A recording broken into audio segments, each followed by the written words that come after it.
దైవ గ్రంథ వివరణ.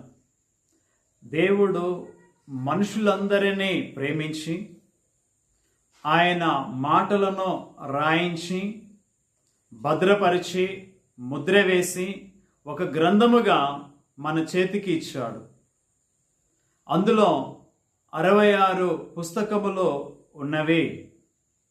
39 పుస్తకములో క్రీస్తు పూర్వములో హెబ్రీ భాషలో రాయబడినవి పాత నిబంధనగా పిలుస్తాము.